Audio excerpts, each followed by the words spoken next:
dia. Bom dia, Beatriz. Tudo bem? Tudo na mais perfeita ordem. Quer dizer que hoje tu não vai ficar muda para não dizer nada de ti, senão te interno.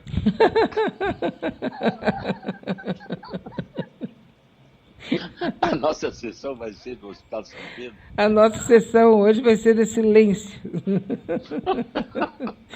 Vai ser cheia, Gostei, recheada de silêncio. gostei da colocação do teu amigo. Mas sabe o que que é? Na verdade, ele está bem entusiasmado com a sua participação. Ele diz que... Hã? ele falou mesmo assim, claramente, eu não gosto de psiquiatra. Psiquiatra, para mim, tudo é louco. E eu disse, mas não é que é? Aí ele riu, né? Chegou aí. Tu também acha? Eu digo, claro que eu acho. Né? Então, quer dizer, eu sou considerado o mais são, portanto, o mais louco. Mas veja, é interessante essa ambiguidade, não é, doutor Maia?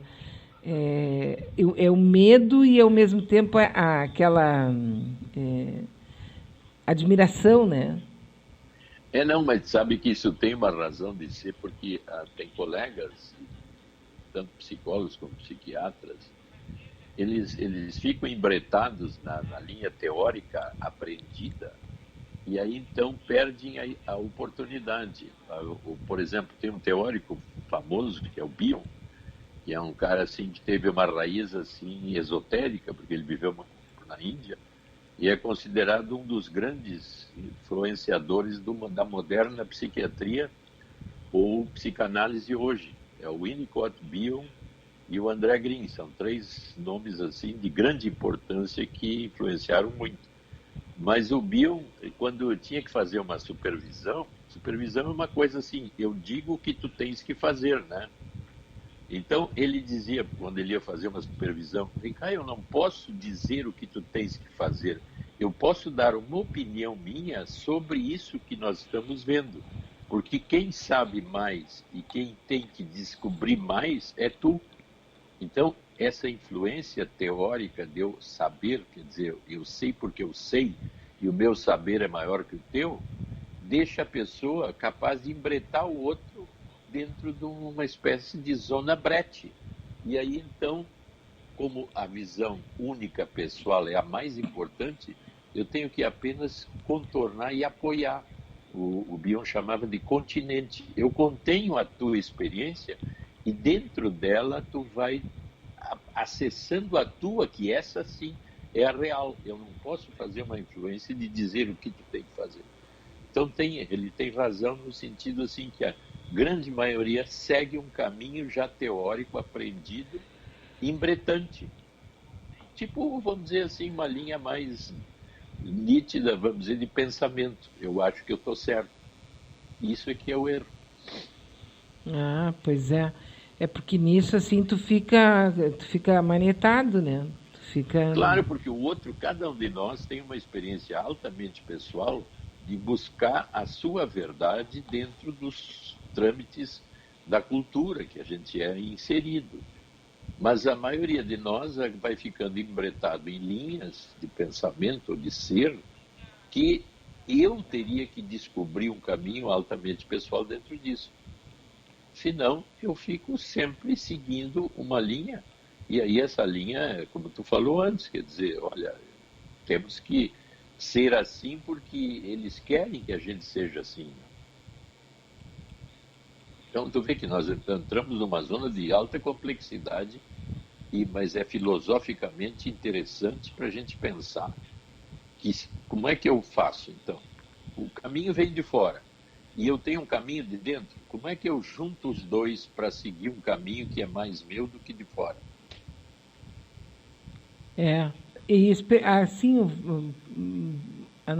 tentando pensar isso no que eu estava falando antes, a questão do preconceito, né? É uma coisa tão arraigada, é tão cultural isso, que tem gente que nem sente que é, que acha que não é. Não, porque é um pensamento que eu fico tão imbuído daquilo que eu fui guiado ou formado, que eu tenho certeza, quase fé, de que aquilo é verdade. E eu nunca contesto, vem cá, será que o que eu penso está bem de acordo com o real externo e o meu real interno. Essa filosofia, assim, de eu me situar contestando a mim mesmo e até colocando em dúvida certas posições, é meio rara. As pessoas têm dificuldade de fazer mudanças, por isso esses bretes pessoais, assim, de 30, 40 anos, até que eu desperto. E digo, pô, mas eu estou vivendo de um jeito que não é agradável. Então, a gente vê, assim, as perguntas que fazem, às vezes, para nós aqui, né? Uhum. Pois é. Mas eu queria falar aqui um negócio que a Regina Duarte, gente, está fazendo um chamamento para o ato contra o Congresso no dia 15.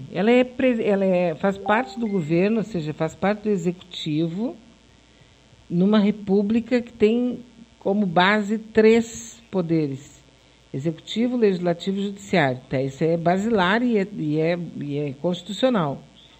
E ela, que faz parte do governo, e o próprio presidente da República estão chamando as pessoas para saírem para as ruas para derrubar um dos poderes, que é o legislativo. É como se a gente estivesse assim num filme patético, não é, doutor Maia? Não é possível que essas coisas estejam acontecendo assim, à luz do dia, entende? É que aí, de novo, a gente vai para a linha do poder, né? Quer dizer, quanto mais poder eu tenho, mais eu, de certa forma, posso desafiar o poderoso próximo de mim, né? Essa é uma das brigas constantes, né? Que sempre vai haver e sempre houve. Quanto mais poder, mais eu tenho condições de testar o poderoso ao meu lado, no sentido, ou ele é meu amigo, ou ele é meu inimigo, ou eu posso usurpá-lo ou testá-lo. Então, essa linha do poder assim mais absoluto, quando eu ganho muito poder, aí depende muito da minha personalidade, da minha maneira de ser, no sentido de mais poder, mais poder. Então, a gente entende esses desafios constantes, né? Por isso essa divisão em 3 poderes, que, vamos dizer assim, tem que se equilibrar, porque se um deles toma poder maior, quer dizer, aí começa dissensões e problemáticas que a gente sabe, vê politicamente no mundo, né? Cada governo tem a sua posição junto aos seus poderes e as brigas que a gente vê o tempo todo, né? Uhum. Pois é, agora eu não sei. É como se tivesse, mas é como se a gente tivesse meio suspenso, sabe? Às vezes a impressão que eu tenho é tipo assim, vai chegar uma coisa maior, mas a gente agora está num suspenso onde tudo pode acontecer. Mas aí entra aquilo que a gente já viu também, que essas vivências são tipo, se usa muito essa teoria do pêndulo, né? Quando uma coisa vai muito para um lado, ela tende a voltar para o outro, né? Então, essas movimentações de poder podem durar muito tempo, assim, daqui a pouco, então, uma ditadura, por exemplo, pode durar 30, 40 anos, mas daqui a pouco cai e desmancha tudo, né? E volta tudo de novo, e aí começa outra situação parecida, e assim nós vamos oscilando entre jogos de poder, que, aliás, é uma das coisas mais comuns, né? Quase Total. todos os filmes e as coisas que a gente experiencia são de quem está por cima, né? E daqui a pouco quem está por baixo, né? Como é que até tem aquela frase bem comum, né? O, o primeiro ganha fortuna, o segundo gasta e o terceiro fica pobre, né? Primeira, segunda e terceira geração. Pai Quer dizer, rico, filho nobre e neto pobre. isso mesmo, agora estou certo. Por que isso, né? Porque parece que é um ciclo assim constante em todas as situações de vida, né? Como é? Antes de nascer, vivo, morto. Nós vivemos em 3 posições interessantíssimas. Eu não pedi para nascer. Tu também não. Estou aqui. E vou morrer. Mas qual é o sentido disso?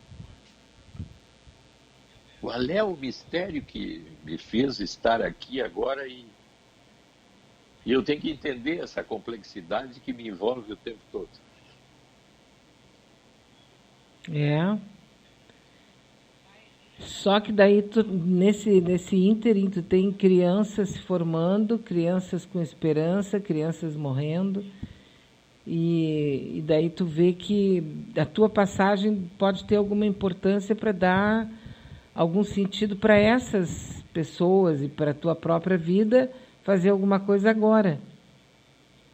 Então, quer dizer que tu vê que bastou eu trazer uma posição filosófica assim altamente estranha e até cheia de incógnitas, aí eu busco, nesse período de vida aqui, um sentido que seja bom, não só para mim, mas como para um grupo, ou para uma totalidade maior. Quer dizer, uma busca de sentido de que eu posso ser diferente ou dar alguma coisa por alguém, deixando um rastro positivo. Mas vai depender muito da minha capacidade de perceber que eu posso ser bom só para mim ou posso dar tudo que eu conseguir, distribuir para os outros. De novo, nós estamos no dilema assim, por que não conseguimos isso? Ou por que é tão difícil conseguir isso? Né? Vai saber. Agora, uma coisa é certa, no meio de tudo isso sempre tem o preconceito. Eu estava assistindo assim, uma sériezinha bem feijão com arroz, assim, da Netflix, que é Anne, com E. É a história de uma... Eu acho que eu já vi alguma... A história de uma menininha que ela não tem pai nem mãe, os pais morreram quando ela nasceu, então ela vive uma vida assim de ir para casa, ser tutelada, vai pro asilo lá e volta daqui a pouco.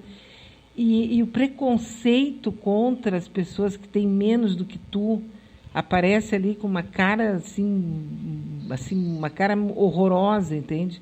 Verdadeira. E não parece que a gente esteja programado para querer acabar com isso, porque isso é bom, né?